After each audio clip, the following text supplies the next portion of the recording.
So what is up, guys? Nick here, helping you to master your technology. Welcome back to the channel. Today we're going to cover the iPhone 13 Pro Max versus the iPhone 14 Pro Max. Now the colorways that I do have is the graphite. This is a 256 gig model, 13 Pro Max, and this is the all new space black. Basically it's a darker, sides here. You can see on the space black than the graphite.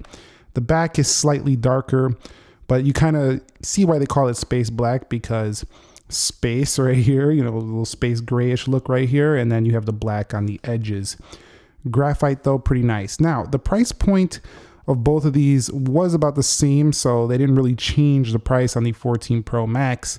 However, the 13 Pro Max, now that it's been on the market for a year, people will be trying to offload this from their devices and trying to get some money back on them. So they'll probably sell them at a little bit less. So you might be able to get this $100 or $200 less. If you're lucky and somebody's desperate, you might be able to get a few $100s less. So the iPhone 13 Pro Max, not going to be cheap, but the iPhone 14 Pro Max going to be the highest price iPhone right now. So let's begin by talking about the differences in the build, the design, stuff like that. So with the 13 Pro Max and the 14 Pro Max, they literally are employing the same materials. Stainless steel on the edges, and then on the back it is like a matte glass. Right here, Apple logos right there. They did remove the iPhone logos from the phones. People know these are iPhones by now. They don't need an iPhone logo no more. One of the things I do have to say though is that the cameras on here are definitely bulging off the body a little bit more for the iPhone 14 Pro Max. So when you get cases, they are going to be a little bit fatter right here on the edge versus over here on the iPhone 13 Pro Max. So do keep that in mind. You are looking at a thicker camera bulge on the iPhone 14 Pro Max. Do keep in mind though that these cameras are not only bigger, they also have a 48 megapixel lens on here versus all 12 megapixels over there, but we'll talk about why that doesn't matter so much later. Other than that, you'll see on the left sides, both of these phones, there is a SIM card slot at the bottom of the iPhone, or at the middle of the iPhone 13 Pro Max, and then you'll see nothing here because in the US, this is an eSIM model only, aka a digital SIM card. So you're not going to be able to easily pop it in and out. In terms of the silent switches, they're in the same locations, power or volume buttons in the same locations. On the right side, power buttons are in the same locations. You can see the little slits right there for cellular. Those are in the same areas as well. Now down at the bottom, you'll see they look identical once again. Let's get a little bit closer there. Identical once again, Torx screws in the same area, lightning ports, no USB-Cs, and they do have the same number of drilled precision holes right there.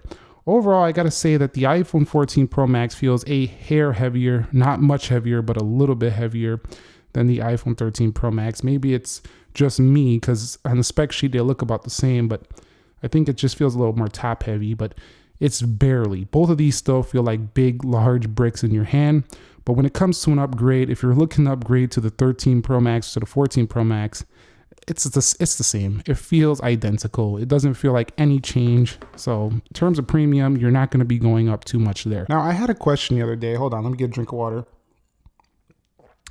The iPhone 14 Pro Max and the 13 Pro Max, these two phones right here, are they essentially like, you haven't had a Max? What is it like to use this, Nick? Can I get used to these phones? Because some people have been asking, I want to try a Max. What is it like though? Now, when you come to these Max phones, keep in mind, they are nowhere near as comfortable as the 6.1 when it comes to portable feel. On the 6.1, you can see here's a purple, even with a case, it feels small. I mean, the 6.1 essentially fits in the body of the Max. So you're not going to be getting comfort here. When you're putting this in your pocket, if you're wearing shorts, this thing will weigh down your pocket. That's on both of them. It'll be flopping around if you're wearing shorts. You're going to have to put this thing in a backpack, a fanny pack, whatever you use, duffel bag, I don't know, mini duffel bag, mini backpack, if you're putting it in your purse, whoever you are, whatever you use, this phone it's not a great pocket phone. It's a great media phone though. So when you're viewing photos, videos, and you're doing a lot of heavier use stuff on here, the Max is where it's at, man. Watching videos at night, it's where it's at. Other than that though, if you're just mostly just a phone user and you just want to use it for communications and stuff like that and you're on the go a lot, I really don't recommend getting the Max. It just isn't worth it.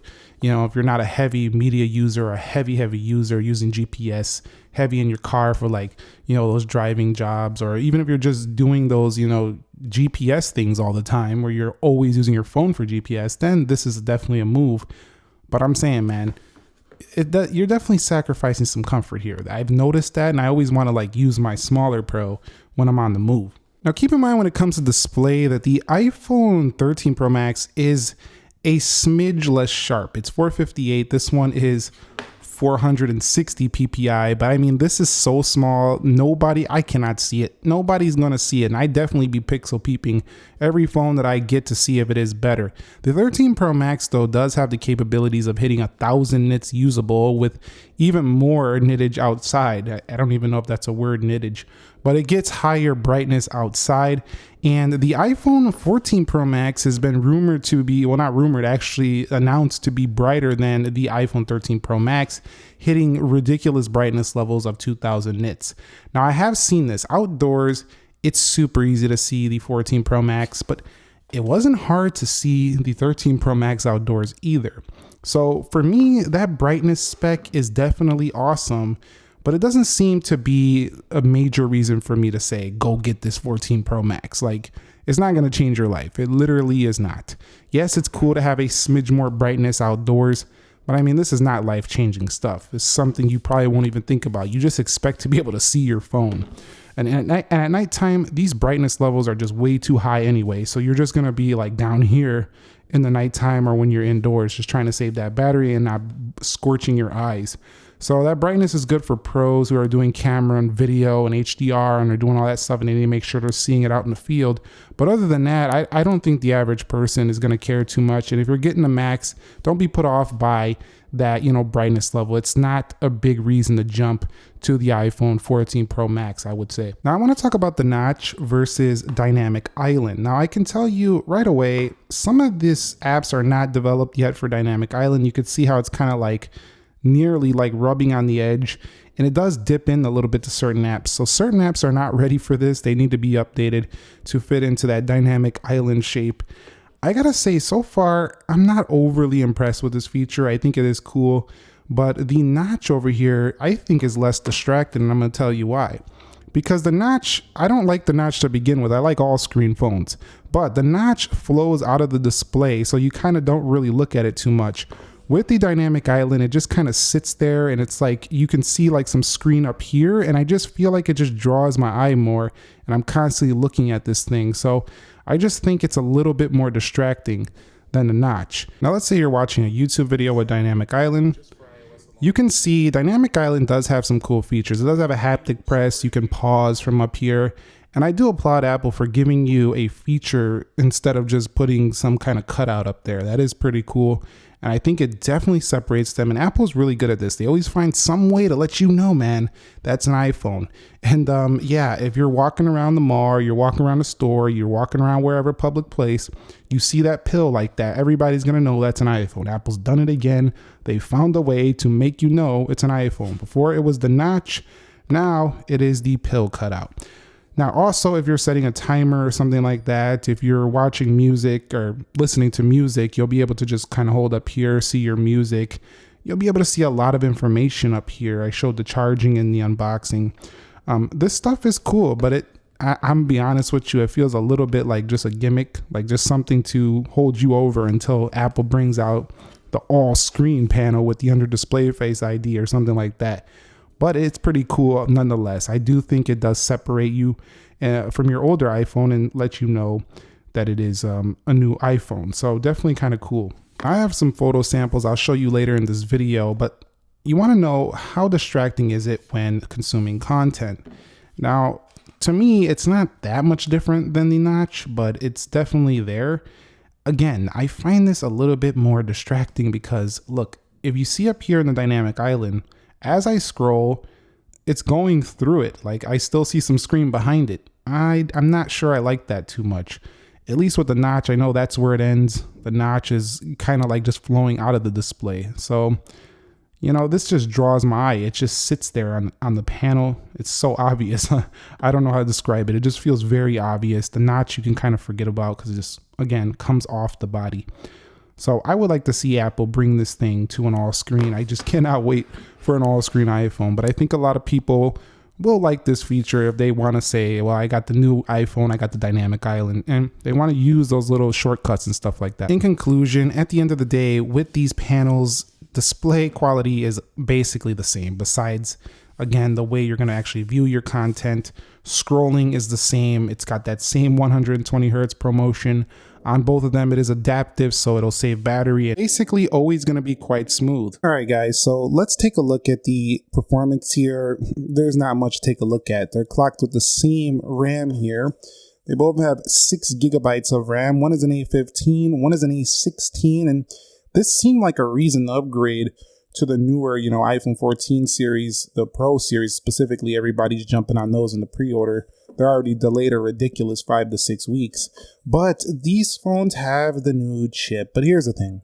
These chips are not that seriously better than the A15. And I can kind of see why Apple threw the A15 in the 14 series now. It's just not that big of a jump here. 20% better in efficiency, but in the real world, I'm not seeing anything, on my usage. I use it for 4K video. I use a ton of apps to go ahead and create these video contents. I take photos. I use social media. I use a phone like most people would as well, making calls, text messages. I'm pretty sure a lot of people are just using their phones like that. And I even play around with the Pro features. And I never even sweated the iPhone for a 13 Pro, meaning barely ever got hot or anything, even doing those things. I do like that I have the peace of mind that I have even more sustained performance on the iPhone 14 Pro Max, but in reality, I don't think this is, again, a reason to say go get this if you have a 13 Pro Max. I just don't see it. I will conduct a speed test between these two, and we'll see probably better benchmark scores and stuff like that. But in reality, the smooth factor is identical. They open apps at the same speed. No person is going to be able to see that this phone is faster. Maybe if you're a pro, when they show those videos of those professional people doing those filmmaking, when I went to the Apple store, I didn't see a single person that looked like they bought this phone for a video. They just looked like regular people that got jobs and they just wanted to pick up a phone and they got careers and they're just busy. They just wanted to get their phone and get on their way. They don't look like any, I didn't see anybody that looked like the people they show in the commercials. It could just be me, but I'm just saying, I don't see everybody using these phones. I've never seen anybody outside standing with a tripod doing cinematic video with an iPhone. I've seen cameras, but I haven't seen it yet with a 13 Pro Max or a 14 Pro. It could just be where I'm at. Maybe it happens in other areas. But so when it comes to their cameras, the iPhone 13 Pro Max has a triple 12. We have a 48 megapixel and two 12s on here. However, Apple is using pixel binning to default your images to the 12 megapixel variety. Now, you're also going to see in video that you do have action mode, which is a big change from the iPhone 13 Pro Max, allowing you to get very smooth video and action. You also have cinematic 4K on the front. That's pretty cool as well. Front-facing video also does have autofocus now, so that's pretty cool as well. You'll be able to use this camera kind of like a rear camera now. In addition, this front-facing camera is improved in low light. Overall, I gotta say, pretty good upgrade, but it's not gonna be something that, again, is just gonna be groundbreaking. Apple's claiming 3 times sharper images, but what I actually see is maybe just a sharpening effect. It feels like a sharpening effect with that photonic engine on these images. So I do have to say that I honestly, if I wasn't doing reviews, I would be totally happy still with the iPhone 13 Pro Max. But what I really do like is that the action mode has come here. This is really giving you a GoPro-like experience on an iPhone. And if you're into action video, this is definitely worth the upgrade to the 14 Pro Max. All right, so let's go to the camera here on the iPhone 13 Pro Max, and you'll see right here, if I go to formats, you're gonna see we do have ProRes as well and ProRAW on this phone, but with this one, you're gonna get 48 megapixel ProRAW resolution. So that's a big deal.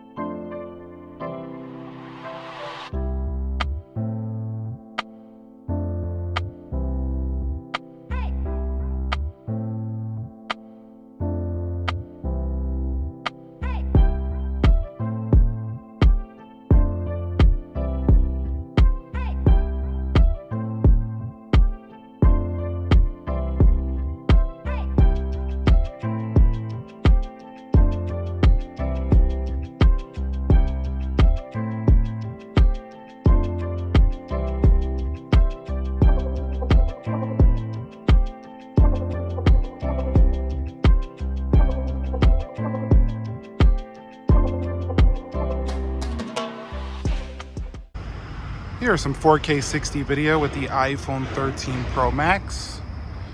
You can see how it performs. Let me go ahead and zoom it in a little bit. Pretty good. All right guys, so here's some 4K 60 with the iPhone 14 Pro Max. You can see it does some really good video. Let me go ahead and back it out, or actually zoom it in a little bit. And you can see pretty good overall performance. Here's some front-facing video with the iPhone 14 Pro Max. This is kind of how, actually 13 Pro Max, this is how it kind of performs. I think it looks pretty good. It never was really a problem. Let's take a look at how the iPhone 14 Pro Max performs now.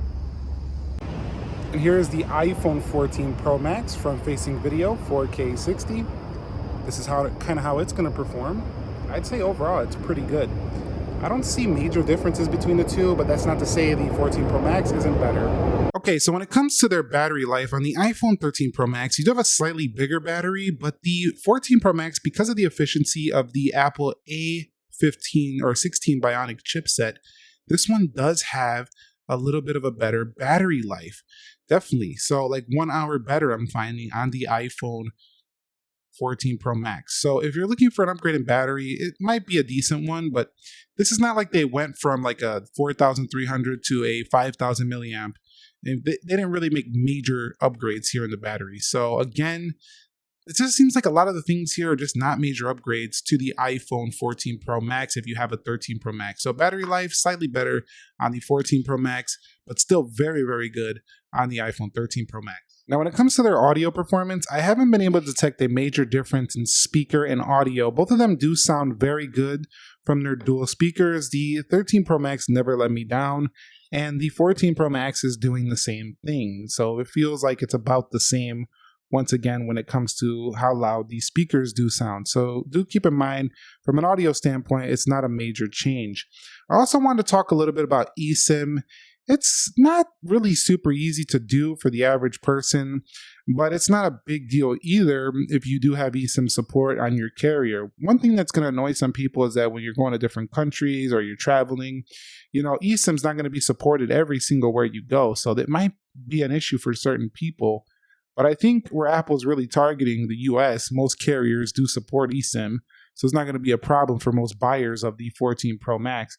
However, I am going to miss the convenience of a physical SIM card. I really do miss that already. It's just so easy to pop a SIM in and out. So I'm not a big fan of this eSIM thing. What's next? We're going to lose the volume buttons, the power button. We're going to tap to turn it on. We're going to lose the charging. We're going to only wireless charge.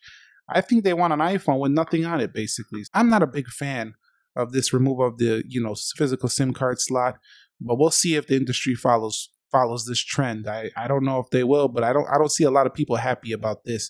Overall, it's not going to end your iPhone life experience. You can still upgrade. It's a little hurdle to get through to get on this phone. But for me, I still prefer that the iPhone 13 Pro Max has physical and eSIM support, both of them. As far as reception strength goes, the 5G performance has been solid on both of them. Apple no longer is making phones that have, crappy, antennas in them. They do get really good reception, really good signal strength. So I have no issues with either of them recommending you there for just as a phone, like if you're still using your phone as a phone to make calls and stuff like that. Now, when we go ahead and unlock here, you could see Face ID is available there. And it's available here. However, some people are going to think it looks a little cooler there with that dynamic island, how it spreads out and stuff. I mean, it's something small, but they both have the same system there, and they don't seem to be unlocking any faster or better for me on the 14 Pro Max. It feels about the same. And before we wrap it up, I just want to say I do really love the space black, but I'm going to miss the Alpine green model that came for the iPhone 13 Pro Max. The deep purple is nice, but not more of a fan than that Alpine green. Hopefully they bring a product red iPhone in the spring event. That would be amazing, especially on this 14 Pro Max.